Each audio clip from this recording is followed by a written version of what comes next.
Hello, my name is Debbie Boone, and I want to welcome you to my podcast, The Bend, where we explore how successful people navigated the path and emerged in a better place when life threw them an unexpected twist. It's inspired by one of my favorite sayings: the bend in the road is not the end of the road unless you fail to make the curve. These conversations will hopefully help you and inspire you to embrace your personal bend and to flourish. I hope you enjoy it, and if you need help with your own personal navigation and you're in veterinary medicine, please feel free to reach out to me at Debbie Boone to Manage Vets Consulting. Enjoy the bend and be inspired by our wonderful guest. Welcome. Welcome everyone to today's episode of The Bend. I'm Debbie Boone and I'm your host. And today we have Dr. Jennifer Edwards. Now, Jennifer is a mindset and leadership, easy for me to say, Jen, mindset and leadership coach at this point in the game. But for many years, she owned a veterinary hospital. She graduated from Virginia Tech.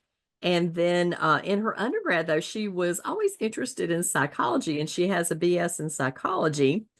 Worked a little bit in let's see, where is it right here? I was as an associate veterinarian, started her own practice, did that for 13 years? Is that right, Jennifer? Yeah. 13 years of practice. And then decided that she was going to go back to the thing that she loved at the beginning, which was the psychology. And so she's a certified professional coach. She is Energy Leadership Index Master Practitioner. So she's going to tell us a little bit about what these things mean. Core Dynamics Leadership Specialist and Core Dynamics Transition Specialist, member of the International Coaching Federation, a certified Canfield trainer in the Success Principles, Happy for No Reason certified. I love that one. And Energy Coach Level 1 with Dr. Sue Mortar. So welcome, Jennifer, and thanks for joining me on The Bend today. It sounds like you've been through some bends in your life.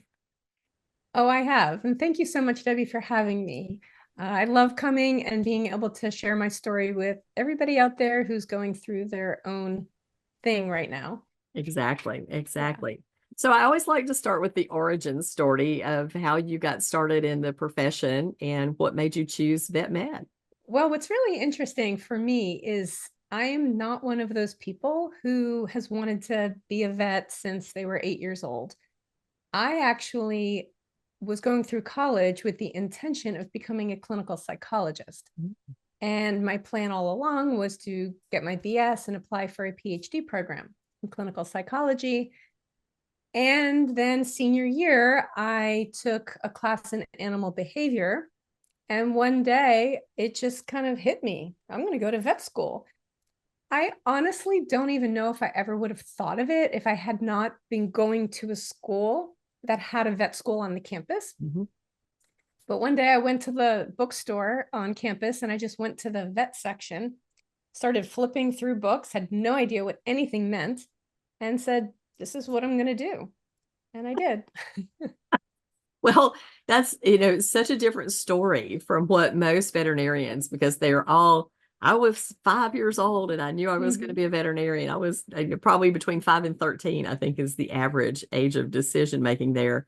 And they focused on that their entire academic career until they got in. So obviously you were a pretty good student, or you would not have managed to get into veterinary school, especially kind of at a last minute decision. Yeah, well, unfortunately, I did not have many of the classes that I needed. In fact, of all of the sciences that I took for my undergraduate degree, I took geology, which is the one science I did not need for vet school.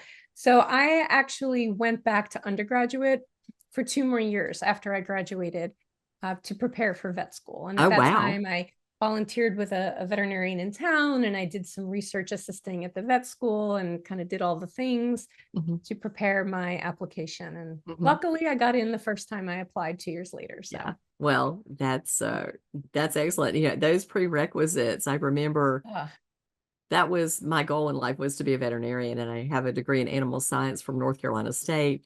And the prerequisite that I did not take, that it's not even required anymore, was comparative anatomy in undergrad. And they would hand you a bag of bones, which was a cat skeleton, and then you had to identify all those. And my roommate was in that, she was doing the same curriculum I was. And I saw that and I went, no, I don't think so. I don't think I want to do that. Yeah, there's definitely lots of bones in vet school. There's a lot of bones, that's right. And to have them not put together just this bag of Mhm. loose bones and go, okay, now put this cat back together. I'm like, no, that's not for me. Um, so tell me about, the curveball. I mean, what made you change your mind? Um, and why were you interested in the psychology in the first place, I guess? Ever since I was a little girl. So while veterinary medicine was not the thing present since I was a little girl, what was present was just an innate curiosity and almost an innate understanding of the way we as people work. Um, you know, we all have our stuff, so to speak. We all have the things the way we think, and we're all very different. And at the same time, there are some underlying commonalities. And I just have always found it fascinating. The things that we make up, the things we believe, the reasons why we struggle. Even back in high school, I remember sometimes my friends' parents would come to me to talk to me about how to deal with my friend. And I just kind of always had this understanding and this knowing. That's what had me interested in psychology as something to study. And I don't really know, I can't really explain why I shifted gears to veterinary medicine other than like most major decisions in my life, it comes to me as kind of like a hit, like a do this. And it just came to me one day. I was like, oh, I'm going to vet school. And everybody was like, what? So, excuse me, I feel like that part of it has always been with me. And even though I went down the path of veterinary medicine, that interest and that desire to study humans and the way we work and the way we operate has never left me. I did it all through my career. It was almost a secondary passion that I hmm followed. hmm Well, I can certainly relate to that because if you could see the bookshelves behind me, you would see about 15 books on neuroscience, Uh-huh. behavior, communication, because it is fascinating. People, I think, have always been fascinating to me, and it has certainly helped me in my career. So my curiosity is, as a veterinarian, did you find that this ability to understand the human animal that was coming in was extremely helpful to you? 100% from multiple aspects. So after I became a veterinarian and started off in practice working for other people before I opened my own practice, I dove into the study of transformation and self-development. That continued, and all along, as I continued to grow, as my own awareness of others and of myself continued to expand, I used it everywhere. I mean, in talking with my clients, in working with my teams, whether it was when I was the owner or even as an associate. And most important, more than any of that, was in my working with myself. All along I studied, took programs, I worked with coaches. And I have to be honest, like, I don't know where I would be now. I don't know how I would have gotten through as a practice owner and having been a vet now for 26 years had I not been acquiring and accumulating all of these tools and this knowledge to help navigate, because it can get very overwhelming. It can get very confusing. And then people start to feel stuck. And there were times I did feel stuck. There were times I was very disempowered and beaten down bad. But I ultimately had tools to fall back on and people to lift me back up Mhm.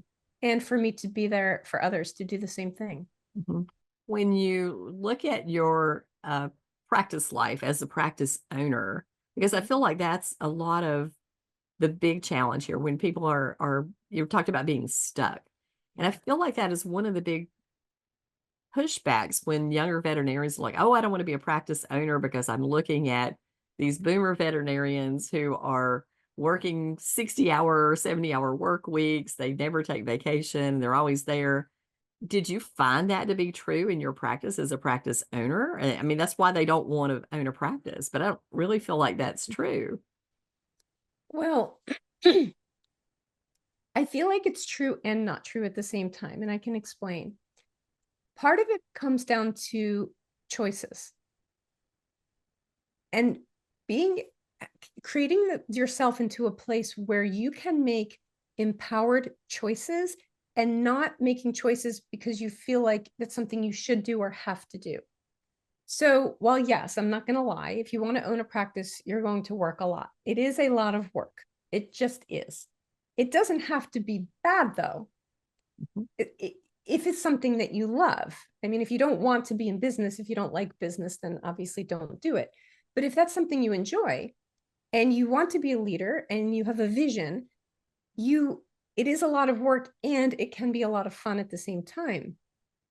So while yes, I worked a lot and I would, I also did a lot myself where I feel like now today I might outsource some of the things I didn't. And I worked at home, I was working at night, sometimes on the weekends. But at the same time, I made conscious decisions that other people were advising me not to. So, way back in the beginning, when I really couldn't afford it, I had a relief vet who came on Fridays because I didn't want to work every day. After a while, I started only working one Saturday a month. We were open every Saturday for the staff were there doing chores. People could pick up dog food or whatever, call and make an appointment. But I did not go and see appointments. Now, at the end of the road, 13 years later, might there have been some more money in my bank account when I sold? Probably. That was a choice. Mhm. I consciously knew I was giving up that business for my quality of life. So that would be what I would tell somebody who is aspiring to own is yes, expect a lot of work because it's the nature of the beast. And at the same time, it is possible to create the ability to make the choices so that for you, it is fun, you still have a life, you enjoy it, and you don't burn out. Mhm. So it's kind of like a yes and kind Mhm. of an answer. Mhm. Yeah, I like that, the yes and. Well, as I started my consulting practice and I started getting out into practices, I was really shocked at the lack of what I would call control that many practice owners thought that they had over their practices, because you do have control.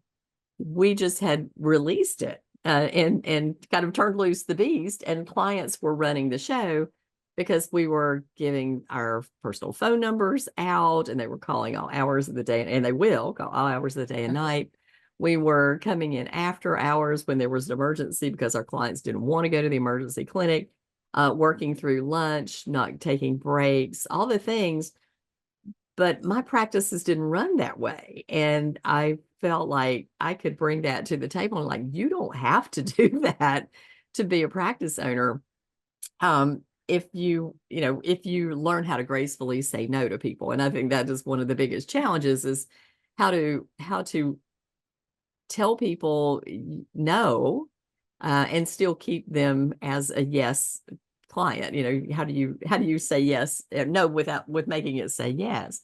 And so I feel like the communication training is so Mhm. valuable in practice ownership, and just as a veterinarian yourself. I mean, I've worked with a lot of younger veterinarians who are practice owners, and if you choose to give clients your personal phone number, I don't recommend it, but that's your choice to do.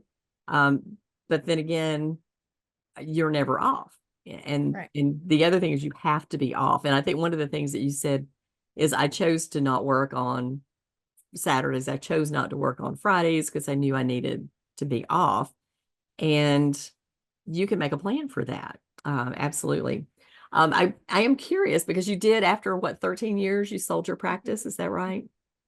So what was the decision to say, okay, now let's do the next thing? The decision to sell or Mm-hmm. yeah, so that's really interesting because that was yet another crossroads for me.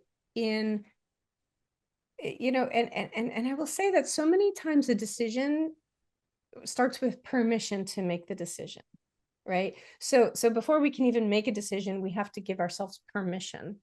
That sometimes is the hardest part. And I would encourage listeners to think about big decisions they've made in their life. Like once they decided to do it, then they could just do it.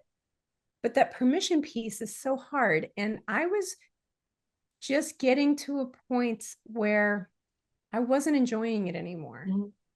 I was still enjoying practicing. I loved the practice. I loved the team. I loved all of it. And I just didn't want that in my life anymore. There is an element sometimes of, you just don't know what's going to happen next. And that's fine. 5 years prior, I'd be away on vacation, get a text message, the autoclave is broken. Who do we call? Whatever. And I would just be like, oh, call so-and-so, blah, blah, blah. I just hit this point where I didn't want that anymore. And I had to really get to a place where I made that okay. Because there was a long period of time where it did not make that okay. And I stayed being an owner longer than I wanted to. And that's when I started to really feel my energy going down and I started to head towards burnout and my passion was declining. So I feel like for me, it was about telling myself, if you want to sell, you actually can, and that's okay. You're Mhm. allowed to do that. And I literally said that to myself. And then part of me was like, really? Like, Yeah, I like can get duh, right? yeah. But sometimes the simplest decisions for ourselves can occur like these big mountains until we tell ourselves it's okay. Mhm. And whether it's okay to change jobs or okay to leave a relationship, then once you know it's okay, then you can say, well, do I want to? And you can actually ask yourself that question. Mhm. And when I asked myself that question, it was a clear yes. Mhm. So I just got into action and made it happen. Yeah. Yeah. Now I'm curious, did you sell to a group or did you sell to an individual? I sold to a corporate. Okay. Yeah. Yeah. Um, so looking back at your career before we get into what you're doing now, what Okay. did you consider to be your biggest mistake and what was the takeaway from that? My biggest mistake was precisely what you mentioned just a couple of minutes ago. And that was not not getting myself to a place where I could comfortably and confidently communicate. That's a lot of C's. Comfortably and confidently communicate from my authentic self. Um, I was a good communicator. I had some of the skills, but I was so held back by fear of conflict that that in and of itself sometimes can create problems when you are too much of a people pleaser. Mhm. When you try to I created a verb years ago when I would try to nice my way through things. If I could just be nicer and nicer and nicer, because I didn't want to not be nice. I didn't want people to not like me. And when you're a manager, when you're an owner, that doesn't always work. Mhm. And so as I look back, if I had been able to cultivate, number one, not being afraid of conflict, but also the ability to speak my authentic truth in a loving and compassionate way, but also in a way that needed to be, I feel like there are certain situations that may have run a little bit more smoothly Mhm. as I reflect back. Mhm. Yeah, that's a great point. I think that I had people go, "Oh, I don't like conflict." I went, "But nobody likes conflict." That's not that's a universal thing. We avoid it when we can, and our limbic brain is trying its best to keep us safe by avoiding conflict. But the problem runs into it. We deal with things until we are so upset or so burnt out that we explode. One day something has to break and the dam breaks and people look at you like, what are you so mad about?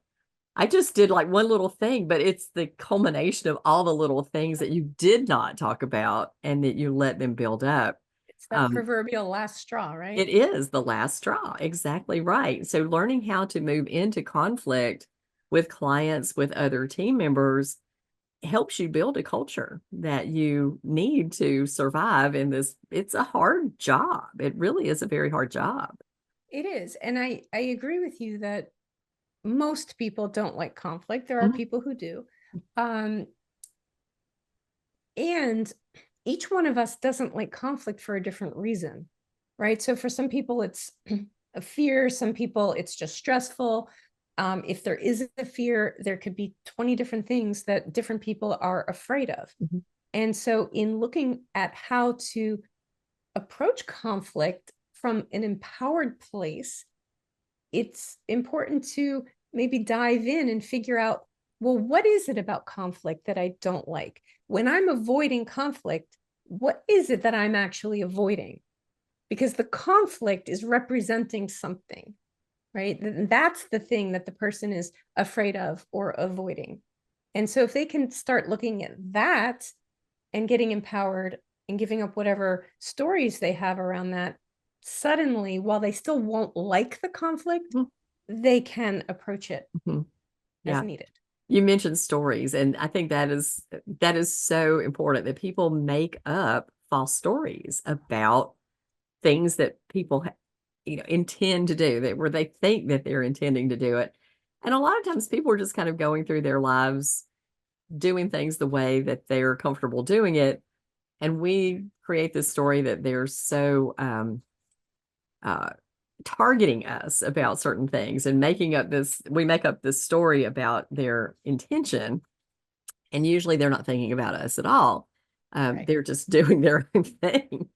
So that is really very interesting that the conflict was something that caused you to want to make this big life change and to teach others again how to now move into conflict, Mhm. because that is one of the things that you do.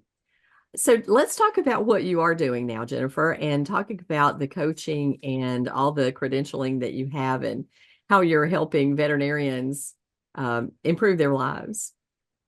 Yeah, so it was kind of a natural progression for me. After I sold my practice, I continued um, for 2 years to work for the company that I sold to, and then went into relief work. Now I'm barely doing any relief work. I help out at the local shelter a few days a month, and I'm mostly focusing on coaching. After having studied and been passionate about the way our human minds work, and it's not just our mind, it's also our energy, it's our all of our being, and helping people to understand that so that they can move past the stories and the beliefs and the fears and all of the things that hold us back. Me being me, because I'm a veterinarian after all, we like credentials. That doesn't change. So yes, I went back. I got several coach training certifications. I got subspecialties in leadership and transitions and a whole bunch of other things. And I wanted to be able to take everything I had been studying for 15 years and learn how to apply it effectively. It's to help people move forward. Mhm. And so now that's what I'm doing, a combination of private coaching, group workshops, team development. And I work within the veterinary profession also, outside of the veterinary profession. And I'm just passionate about it. I get so excited when I talk about it because well, first of all, I remember what it was like when I was in it.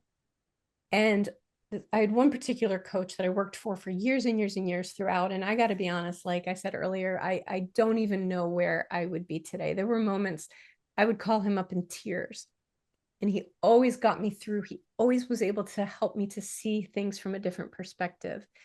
And now, for me, with my clients, when I see those shifts occur, when somebody is disempowered, whether it is something about their leadership role, I've worked with medical directors, chiefs of staff, but even people talking about their marriages and other issues, it all comes from the same things that keep us stuck and held back. And in the moment that people start to gain awareness of what is currently subconscious, I see, because it's mostly through Zoom, I see it physically, the change. I mean, the sitting, down to sitting up, leaning forward, smiling, getting off the call, going, oh my gosh. I just recently had a client who was in therapy for 3 years working with something about her parents. And in 1 hour, she just had such an aha moment about that she went off and was able to have a conversation she had not been able to have. And so for me, when I see that I can facilitate that for people it's just like an honor, and I love it. And it's my way of just giving back. Well, I have to tell this story about our conversation a few weeks ago. So I have a client who had a problem employee, and she was complaining because someone was not taking her picture and putting it on social media. So then they began to take her picture and put it on social media. Then she began to complain that she didn't like any of the pictures that she was in on social media.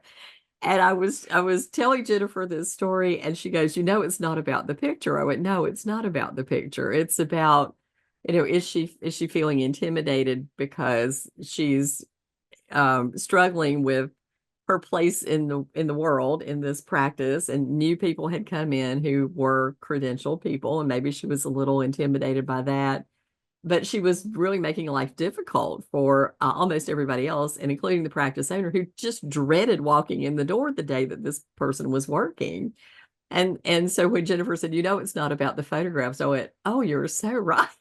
we we discussed that a little bit, and anyway, we released her to go and work at other places, and it did work out really well. It was like the curtain lifted, everybody enjoyed walking in the door in the practice again, and obviously we could have probably offered coaching for her to help with her whatever was blocking her there to be a good employee, but she wasn't willing to accept any responsibility for that. So she had to depart, which actually worked out okay. We are working out much better, but some of the stuff is very insightful.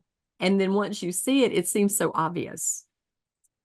That's Yes, the fun part about it. that's the fun part about it, is that the reason why people spin their wheels and they try this and they get more of the same, and then they try that and they end up with more of the same, and then they switch jobs, or they switch partners, or they switch houses, or they switch, change, fix, and they just keep ending up with more of the same, maybe a different face and name, but it's the same kind of boss in a different body, or the same Mhm. team employee in a different body. And it's because when we are using and working with what we already know, what we're already aware of, it's like awareness is here, and we're going along and we're wondering why nothing's changing, because the golden nuggets are actually over there where you can't see them. When you are working with somebody who is skilled at helping you to find your answers, it's not about a coach telling you what to do. A coach is not a consultant. Coach does not give advice. That's not what coaching is. But when through coaching, someone can help your awareness go from here and expand all the way out, it's like all of a sudden, it's like, oh my gosh, I had no idea. How did I not see that before? It's so obvious. Mhm. All I need to do is blah, blah, blah. And it's just, there becomes ease, this ease of moving forward, this ease of achieving goals, this ease of repairing relationships that are strained, that seemed impossible a half hour ago. Mhm. And it's mind-blowing in one sense, but it also makes a lot of sense, because when you got a blindfold onto something, it's just not in your realm of Mhm. awareness. It's not an option. Mhm. That's my job. Yeah, I love it. Well, one of the best keynote speakers I ever heard was Dr. Tasha Urich, and she talks about self-awareness. She has written a whole book, and she's spent all her career in academia researching self-awareness and the lack of it that human beings typically have. And we all think that we're self-aware, but the truth of the matter is only like 5% of us truly are. And that's just about certain things. So to expand your knowledge of yourself and your own self-awareness is opening up doors to all kinds of great things in your life and problem solutions that you would have never seen before, just because you become aware that a lot of times you're the barrier. You're the one who's putting up the roadblocks. You're repeating these behaviors over and over again. It's kind of like looking at situations where women migrate to abusive relationships, and they'll get Mhm. out of one and then go find another one that is, like, why? Or they stay in a toxic work environment, and you're thinking, why? Why don't you leave? You have the freedom to leave. You just don't think that you can. And you Right. can. You really can. Well, a couple of things about that, just real quick. The way I see it is awareness leads to choice, which leads to a freedom. There can be a lack of freedom due to nothing else but a perceived lack of freedom, Mhm.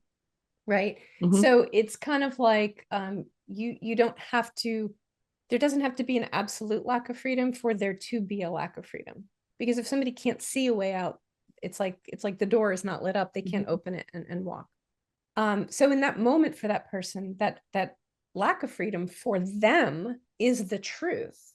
It is not the truth, but it is their truth. I always say everything's true until it's not, Mhm. right? So until they can actually shine a light on the door out, there is no door. Um, when it comes to awareness, what I would encourage people to think about, because I do, people say, well, I'm already self aware. Complete self awareness, like complete self awareness, would be probably the state of enlightenment, right? Like none of us regular old people have that. Mhm. There's no comparison, like, Susie versus Bob, and I'm higher than you and lower than you. It's not like that. For each person, it's an individual journey. But our awareness of our self awareness is also going to be limited by how aware we are. So, if you were to imagine that there was a pie of all that there is for you to be aware of about yourself, and if you had the whole pie, you'd be like enlightened or whatever. And say 25% of that pie is your self-awareness, you don't see the other 75%. So it seems to you like you're aware of everything. Then all of a sudden somebody shines a light on another 10% of the pie and you go, oh, I didn't even know that was there. Okay, well now I'm 35% aware, right? Mhm. And because it's like we don't know. And I guess I would just encourage everybody to work under the assumption that there's always, always growth and learning and awareness available for you. It is a journey through life. Wherever you're at on your journey is perfect. There's Mhm. no judgment, and there's always growth to be had. Mhm. Not from a place of being wrong or broken or deficient, but just from a place of growing. Yeah. Well, being a constant learner, I'm kind of a book junkie, and I'm sure you probably are in the same boat. You didn't get all those certifications from not doing it, but it's surprising to me how people don't read and don't study the things that could really be helpful to them. And even as a young person, I was always reading what I consider to be interesting things, like like bios of other people, successful people, and how they got from A to B, and learning about how the mind works. I feel like is one of the most important things that we could probably teach people is when your mind is taking you into a place that you don't even want to go, and how to have an awareness of that you can say to yourself, okay, stop that. That is not true. And just stop yourself right in the middle of it. But we allow our limbic brain to take over and take us down a Mhm. bad path. Yes. And I feel like it's getting worse and worse and worse the more agitated our world becomes. And we just feel like we're on this low vibration of always on the edge of things. We were watching football yesterday, and in two or three different games, at the end of the game, there were fights. I'm like, what is going on that these players, that it is a game, and they are playing football, and they're fighting at the end of the game. over things. And then I read that someplace else on a soccer in another part of the world, same thing happened and a bunch of people were trampled at the end of a soccer match. And it's like, really? This is not an important thing to fight about. It is just a game. Yeah, But I think people have worldwide, unfortunately, um, there's just a lot of fear, mhm, and our minds are designed for survival. Our minds are actually fear-based, mhm, which is why things like meditation are so important, because meditation, spirituality, in whatever way that resonates for an individual, um, is what actually brings you beyond your mind into your higher self. And it is from there that we can actually start to move past this fear-based behavior. But all of those emotions of anger, resentment, hostility, competition, I don't mean like healthy competition, I mhm, mean like the aggressive, it's war, it's all fear-based, it's all different versions of fear. mhm. And that's unfortunately Yeah. extremely pervasive. And for each individual, like that's like we look out into the world and that's what we see, right? And it's so important for people to understand that for you individually, whoever you are, you don't have to live inside of constant fear. You Yes. don't have to live inside of the energy of fear and aggression and hostility and competition with your coworkers and toxic environments and talking about people behind their back and all the things that happen, that you go to work every day and it's like, ugh, you don't have to live Mhm, there. There is a whole world of higher energy and happiness and joy and camaraderie and teamwork and service and love that is available for every single person. mhm. Yeah. When I learned about fear free, and of course, I sit on the advisory board, and I had been doing all this brain science study, and I went, this is what we're talking about. And when I try to put the pieces of the puzzle together for veterinary professionals who have had fear free training, I went, the limbic brain responses are exactly the same in the Exactly. animals as in us. And when we understand fear, anxiety, and stress in animals, we can do the same thing for the people that we are surrounded by and for our own acknowledgement of what our brain is trying to do. And it's not a bad thing. It's not, it helped us survive millennial. But I think about the time I was driving down the road and somebody had their car broken down and they were sitting cockeyed in the middle of a lane that I was in an 8-lane highway. And on this side of me were two transfer trucks, and it was either hit her and she was standing outside the car, which please don't do that. Um, talking on her cell phone. If I had hit her car, I would have flipped it into her and thrown her into the traffic. I could have killed myself, or I had the opportunity to get in between 1.5 car lengths between those transfer trucks. And instantly my limbic brain responses took over. I hit the gas, I floored it and went in between those trucks. And it wasn't even conscious. It was a complete reactive move. And when I got into between the trucks, I was like, whoa, I can't even believe I did that. But it was reactive and it saved my life and hers too.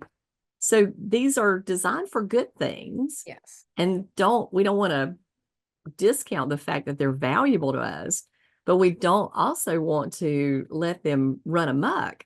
And Right. I feel like what's happening a lot is they're just running amok. I had a friend say to me one time, "Oh, the world is such a dangerous place. It's more dangerous than it's ever been." I went, "No, it's not. It really, if you look at the data points, you will see that we're actually living in one of the safest times in history, but we have an awareness of all of this Yes. everywhere, all over the world. 50 years ago, we wouldn't have known that there was some conflict going on in another part of the world because nobody was going to put it on their phone and tweet it. We Right. wouldn't have known. But now it's all in our face all the time. And Yes. we have to learn to not let that change how we live. I mean, you could live in fear and live in a hole all the time, and you would have no life. So you cannot avoid danger. I mean, everybody, if you walk out, you could get hit by a bus tomorrow. or get some dreaded disease, but that doesn't mean that you don't stop living and enjoying what you can do. 100%. And I think there's a couple of factors at play there. Um, First of all, like you said, there are survival based instincts that we have. Fear serves a purpose. Quick reacting to fear, those quick reflexes, like you shared in that story, saved your life, right? Like if you didn't have that part of you, the problem occurs when that is present all the time. When that is present because your coworker maybe didn't use the right tone of voice and you just can't handle it. I feel like more and more people are not having the skills, comfortable with the skills of managing fear, managing anxiety, managing stress. It also starts to become a label, and they label themselves in a very disempowering way of like, I am this way. I have this problem. Mm-hmm. As if like, like I have curly hair, I have X, Y, or Z issue. It becomes a very disempowering context because then it's like there's nothing I can do about it. And so whenever it comes to things like fear or anger, like it serves a purpose sometimes to get pissed off. Mm-hmm. I mean, quite honestly, people like me could use a little bit more of it. Like there's times I should have been more like, I used to have employees tell me like, Dr. Edwards, it's okay to get upset with us when we don't do our job. Like, I'd be like, no, I know, but like it's okay to get mad. Mm-hmm. The question I always ask is, does it have you or do you have it? So when we can use anger when it's appropriate and will serve us and serve the people next to us, when we can use fear as a tool or competition or fill in the blank, great. It's that when we have no say, it has us. It takes over. We can't not be afraid. We can't not be angry. Mm-hmm. And so then it just becomes, that's just how I am. And it becomes extremely disempowering. And that's where so many people don't see hope. They don't see possibility because, again, the field of view of possibility is narrow. Mm-hmm. But that doesn't mean that's the truth. That just happens to be all they can see. Mm-hmm. When that awareness expands, possibility expands, and it's like, oh, I get it. Yeah. I can respond in these other ways, Yeah. know? Well, I feel like that is one of the reasons that people are kind of held into a particular spot in their career is that there's this fear of venturing out and making a mistake and being wrong.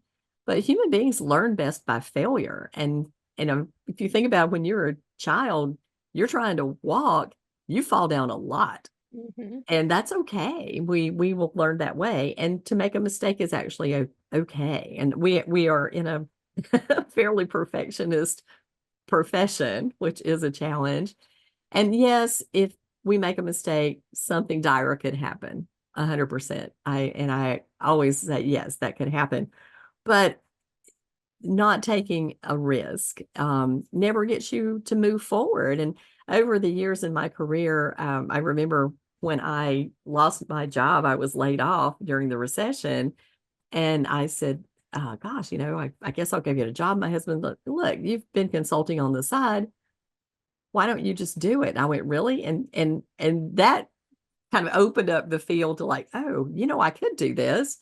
And so I That started permission that I was permission. saying. There's the permission, right, to move forward. And I don't know that he's particularly glad that I did was travel a lot. He does a lot of my like all my book work and stuff, and I'm not very good at telling him like, oh, by the way, so and so owes me some money. Oh yeah, that happened. Oops. But the adventure of just saying yes to stuff sometimes it gets you so much further than worrying about whether you're good at it or not. And there are people out there in the world who if they can't do it perfectly, just to say I can't do it at all. And sometimes you just have to figure it out as you go. Yeah. And that's okay. There's the imposter syndrome that runs rampant too. And as long as I've been doing this, I still have imposter syndrome.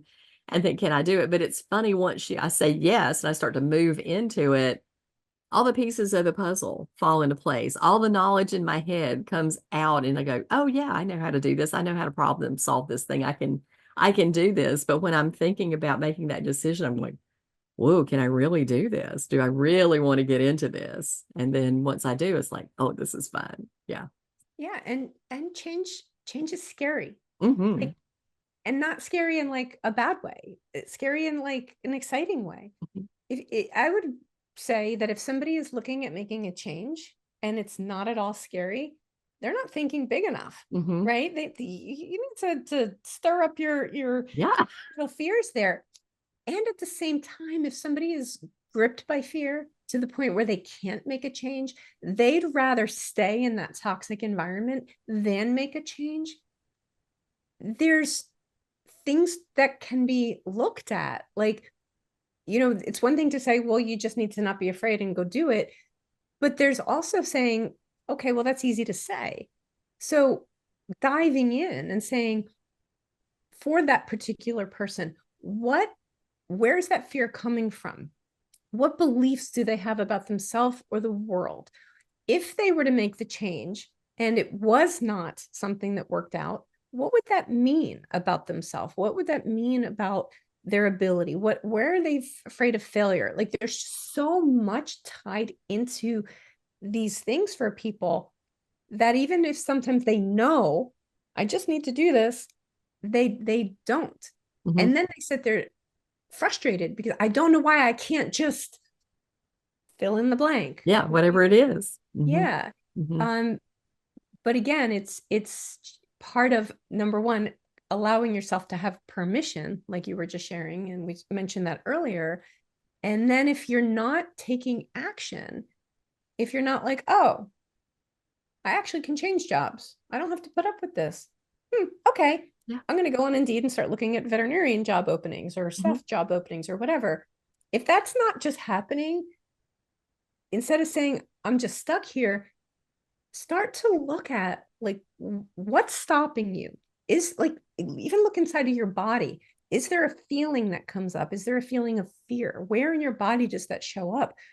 And then you can start to dive in and explore that.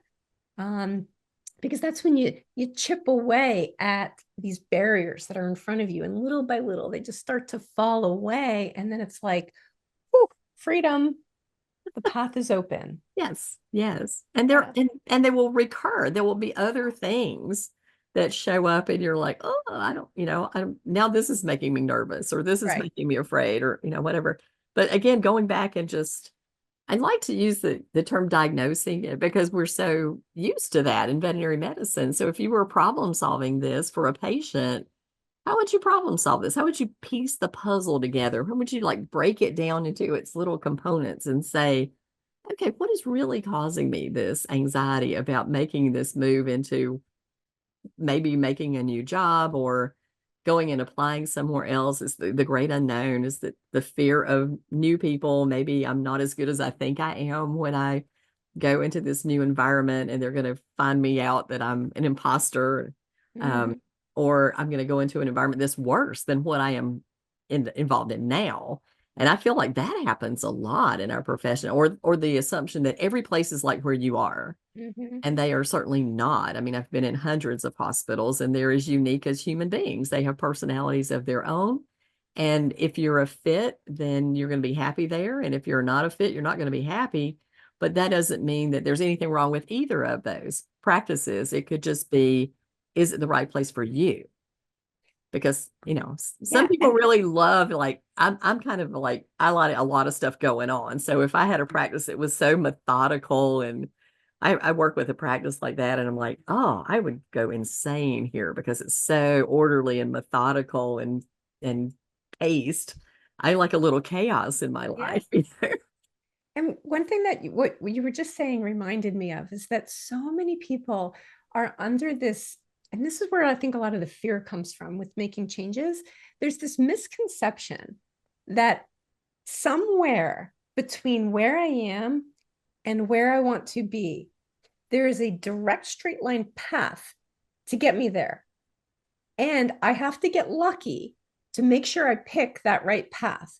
So if I go over there to this practice B, what if that's not the right path? Then I'm screwed, right? Then I guess I'm just not going to get, but it doesn't work that way. No. And think back to anything you have achieved in life, even getting to through college, getting into vet school, getting out of vet school, which is harder than getting into vet school. And nothing was a straight line. But if I were to tell somebody, I have a crystal ball, because we all as veterinarians wish we had those, right? Yes. But pretend I do. And I know for a fact that there is practice F is perfect for you. Everybody there you're going to love. They're going to be your family. The practice, the medicine is great. The clients are awesome. It's just perfect. But in order to get to practice F, you're in A, you have to go to B, C, D, and then E before you get there. And you're going to have to figure out at each one of these that you don't like it. But I know F is perfect, and I know it for a fact. Would you stay in A and say, I don't want to do that? Or would you say, okay, I'll go through the steps because I know in the end that right practice is there? You can have that view for everything in your life. Because when you leave what's not working, you take a chance into something new, and you take a chance that that won't work. If it doesn't work, you move on. You have learned and grown from that. Mm-hmm. You go to practice C. You learned and grew from that. And ultimately, you end up where you want to be. Mm-hmm. Sorry. And chances are good you wouldn't have fit if you went from A to F, because the things that you learned in B, mm-hmm. C, D, and E is what makes it perfect for you when you get there. Exactly. Yeah. But what we do is we make all those steps along the way wrong. Mm-hmm. And then we go, oh, I failed. Oh, it was terrible. Oh, I made a wrong decision. No, you didn't make a wrong decision. You made a decision. Mm-hmm. And now you're someplace that's still not working for you exactly how you want. And now you need to just make another decision. But when we go into the context of, oh, I'm a failure, it was wrong, it's bad, here I go again, it never works out for me, then of course it's not going to, right? It's just a matter of context shift. Yes. I was once giving a talk to the pre-vet students at NC State, and I asked them how many of them wanted to go to vet school. Of course, they all raised their hand. And how many of you wanted to do it since you were a child? They all raised their hand. And I went, let me tell you what's going to happen. I said, you're going to come out and you're going to get, a job over here, and that's not going to work out. And you're going to go over here, and that's not going to work out. And you're going to go over here, and that's not going to work out. But you're going to learn something from every single one of those places. And then when you get to the point of where you're supposed to be, you're going to take all that stuff that you learned, and it's going to make you better at where you end up. I mean, I managed a fabric shop. I learned to market and advertise in the newspaper. I was writing display ads in the newspaper. And then I went to work for a big box retailer selling jewelry. My husband said this was a bad decision. I love jewelry, and we were going in the hole on that shop. So I actually had to get out of there. But there I sold one of the practice owners a watch, and that's how I ended up getting my job as the hospital administrator. Wow. So you just never know how things are going to play out. Yeah. You got to be willing to take a chance and jump on an opportunity and say, you know what, I'll just learn some stuff as I go, and I'll learn, some stuff as I fail, and I'll not do. Josh Weissman and I were having a conversation one day, and I said, man, I wish I knew when I was managing hospitals 30 years ago what I know today. I was pretty good then, but now my team would have been in heaven because of the stuff I know today. And he said, oh God, me too, Deb. So, you just have to learn as you go through. You're not going to pop out of the womb perfect and have all the knowledge in the universe. You're just going to have to bite a chip at a time. Just keep eating the elephant a bite at a time until you get to a place where you feel like you have mastery of your role. And that's what life is about. Imagine if we were 5 years old and we just knew everything, and everything always happened perfectly, and there was never a decision that led us someplace where we questioned it or perhaps wanted to do something different. How boring would life be? It would be pretty right? boring. Life is about learning. It's about growing. It's, we get out of vet school and we're scared to death, the first year in practice, and where everything's in our noses or in our books and writing everything out. And then we learn and we grow. And who I am as a veterinarian now compared to who I was week one out of vet school is completely different, right? And how boring would it be if after 26 years I was the exact same doctor? Yeah. Yeah, but yet somehow, and part of it is our societal kind of training, our indoctrination about this fear of what we call mistakes. And what if there wasn't such thing as a mistake? What if everything that didn't work out was an opportunity for learning and growth? And it was meant to be as part of your journey. It doesn't mean you have to like it. It doesn't mean it doesn't suck. And it's for your benefit, Hmm. right? And when we that frame of mind, that viewpoint is nothing more than a choice. It's not the truth, and it's not the truth. It's a context that you can choose to live by Hmm. that will get you further than the context of, look, see, it happened again. That's right. Blah, blah, I suck. It sucks. Everything sucks. Oh, well, that's not wrong either. Hmm. And that's just not going to get you very far. That's not going to allow you to be happy and fulfilled and satisfied. So what do you want? What do Yeah. you want? What choice do you want to make? Yes. I agree with that. Um, so Jennifer, of all this work that you've been doing with people, what are the like the most proud of?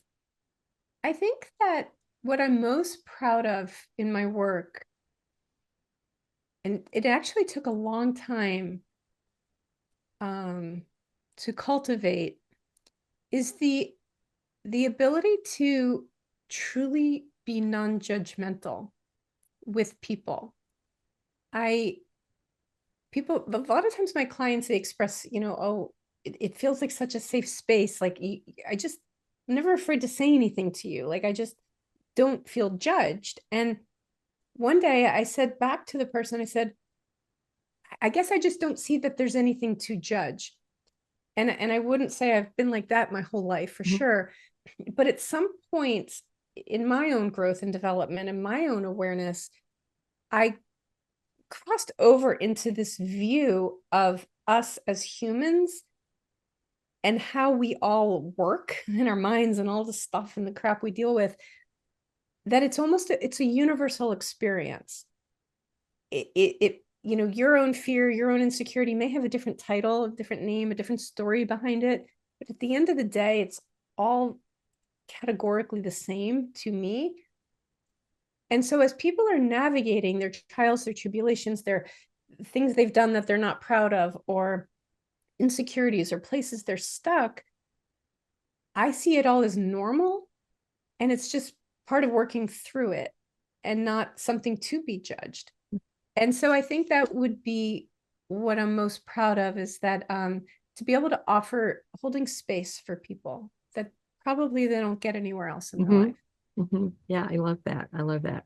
So as you go out into your work and you're just, connecting with people and obviously we connected off of social media Yes.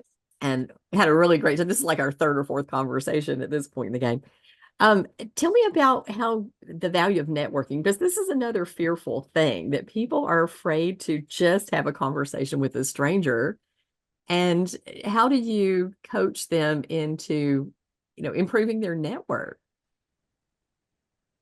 So that's a tricky one, because what holds people back in networking varies, right? Because again, it varies and it's all different version of the same thing. So ultimately, every person has some version, some belief that some version of I'm not good enough. So my recommendation for people is, if they want to be networking and they see value for themselves in networking and they're not, is to look at what comes up for you. If you were to like really close your eyes and picture networking and think about what comes up, is what version of I'm not good enough is holding you back, whether it's I'm not likable, I'm not smart enough, I'm an imposter, meaning I'm not actually qualified, or I'm not good enough at my job, or some, even imposter syndrome has so many Mhm. subcategories, right? I'm too stupid, I'm a failure, like whatever it is. I would just think, again, it's everything I've been saying this whole time, is when awareness is created, a person becomes at choice. So if they discover, I have a fear that I'm not likable, or a belief that I'm not likable, they can choose to walk around with it in front of their face, controlling them, or they can say, it can't make it go away. It's like what you said before, the stuff keeps coming up, but you can start to set it aside. I'm not going to believe that. I'm going to take action anyway. There starts to become that conscious choice of not having the things that are holding us back hold us back. And the way I like to say it is, we can gently push it aside. It rides along with us, and every now and then it tries to creep back, and you go, nope. Uh-huh. And and that's what allows people to overcome the fear, get out there, meet people, introduce yourself, watch how other people are doing it, and and just remember that no matter who you are, no matter what you're doing, no matter what your role is, you have value. You are a contribution to this world. And when you meet people, when you share yourself with others, you shine your light out into the world, there's huge impact there. That's all you need to know. Yeah. Well, I feel like so many times people go, oh, well, I don't have anything to say. Or, I mean, look, ask questions. Just be Yes. curious about that other person.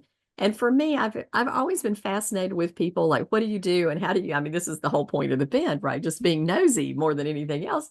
How do you do what you do? And this is fascinating to me. But people love to talk about themselves. Mhm. And if you're just being really genuinely curious and asking good questions and then saying, oh, that's so interesting, now tell me a little bit more about that, then they're going to think you're a great conversationalist and they're carrying the burden of the conversation, and you're going to learn something about those people. And the value of networking, I feel like a lot of times I've talked to young people and they're, oh, it's so like used car salesman kind of stuff. And like, that's not it. The value of networking is, I call it matchmaking. I love to find people who have a skill set and then say, you need to talk to this person who needs your skill set, and then maybe I find somebody else that needs, you need them. And it's putting all these pieces together and connecting people that, will be valuable to each other. And I don't do it for any other reason that I just think it's fun. I just like doing it.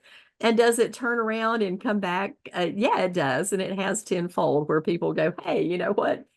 I need to talk to you about, whatever this new project is. But that is not the reason to do it. And if you do it in a glad handing and self-serving manner, people will always perceive that you are being fake, and you will never accomplish the goal that you set out to accomplish in creating a great network of people.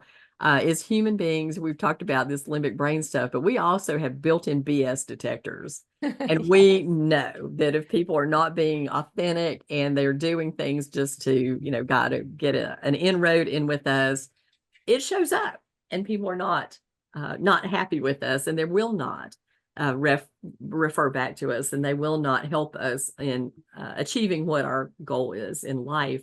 But otherwise, people love to help. I really feel like we are, because we grew up in tribes where we were dependent on each other, and coexistence and survival depended on us collaborating together. By nature, we're collaborative. And when we embrace the collaboration, then we're much happier people, and we're much more successful people. 100%. Mhm. And like so many things, and I can't tell you how many times, even in things not related to this, that somebody's struggling with something. And all we have to do is take the context that they're viewing it and literally turn it upside down, and everything changes. And so, what I would say about networking is to take the context, the definition of networking, and flip it upside down, and take it from networking is the purpose of networking is for people to get to know me, and change it to the purpose of networking is for me to get to know people. Mm-hmm.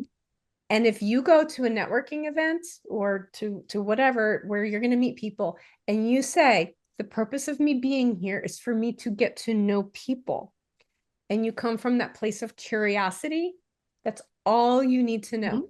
And I would offer that so many times the insecurities will diminish, because when it's about me getting to know you, I don't need to be insecure about who I am, because it's not about me, it's about you. Mm-hmm. It 100%. becomes easier. 100%. Yeah. Well, Jennifer, we have gone over our hour, and I appreciate Yes. that, because it's been fun, and we could talk forever about this stuff. But any final words of wisdom any recommended reading that you could give to our audience? We'd love to put that in your little blurb at the end of our podcast.